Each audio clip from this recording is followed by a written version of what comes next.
بسم اللہ الرحمن الرحیم، اللہم صلی علی محمد النبی الامی وعلی آلہ وسلم تسلیما۔ حضرت علی رضی اللہ عنہ نے فرمایا، جس کا مفہوم ہے انسان سو رہے ہیں تب جاگیں گے جب آنکھ بند ہو جائے گی۔ آج بظاہر اس ترقی یافتہ دور کے اندر ہم سارے انسان جو زندگی میں جس جس شعبے کے اندر محنت کرتے ہوئے جس جس ترقی کو حاصل کیے ہوئے ہیں، چاہے کوئی تجارت کے اندر بہت آگے نکل گیا ہو، کوئی سائنس کے اندر آگے نکل گیا ہو، میڈیکل سائنس میں آگے نکل گیا ہو، یا دنیا کے جتنے بھی دیگر شعبے ہیں ان میں جس جس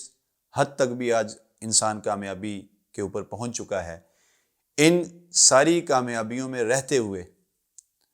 آج انسان ایک عجیب سی غفلت کی نیند سو رہا ہے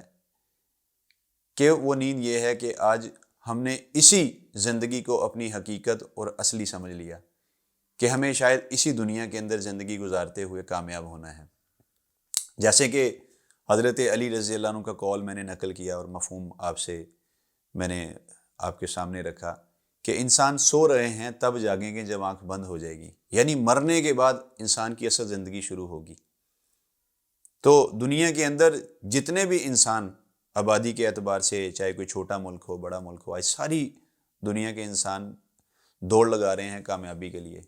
کہ اس مختصر سی زندگی کے اندر کامیابی کو ہم سب ڈھونڈ رہے ہیں،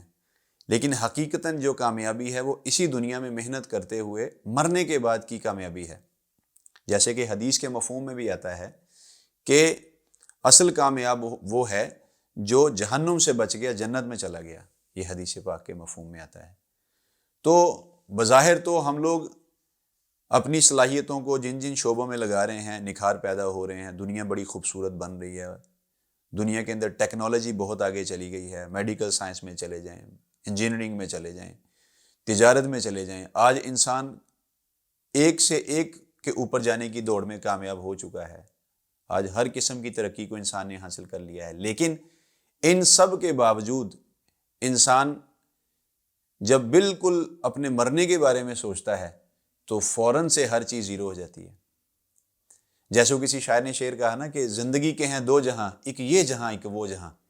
ان دونوں جہانوں کے درمیان بس فاصلہ ہے ایک سانس کا، جو چل رہی ہے تو یہ جہاں، جو رک گئی تو وہ جہاں۔ تو میرے محترم دوستو، بات ساری کرنے کا خلاصہ یہ ہے کہ آج جو زندگی میں اور آپ اور ساری دنیا کے سارے انسان جو زندگی آج گزار رہے ہیں، تو اصل میں یہ اس دھوکے میں ہے کہ شاید ہم اس کے اندر اپنی محنت کو کرتے ہوئے کامیاب ہو جائیں گے، لیکن اللہ نہ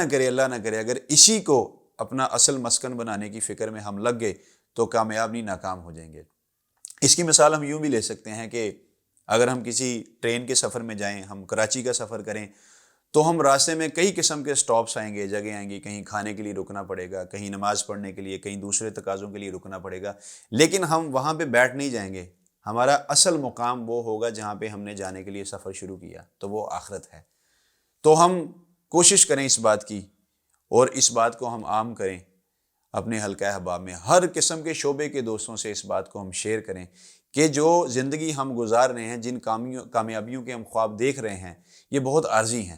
اور جو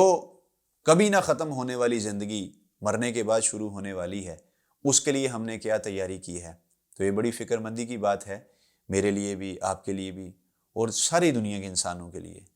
کہ اللہ نے اس دنیا کو بنانے سے پہلے اس کو ختم کرنے کا فیصلہ کیا ہے۔ تو اس کے لیے ہم سب اس بات کی بھی کوشش کریں کہ ہم اپنے جو مرنے کے بعد کی زندگی ہے اس کی تیاری اور اس کی فکر کریں۔ تو اللہ مجھے، آپ کو، ہم سب کو مان کے چلنے کی، سمجھ کے چلنے کی توفیق دے۔ اپنے گھر والوں کا بہت خیال رکھیے۔ انشاءاللہ مزید اچھی ویڈیوز کے ساتھ نیکسٹ آپ کے پاس حاضر ہوں گے۔ بہت بہت شکریہ۔ السلام علیکم ورحمۃ اللہ۔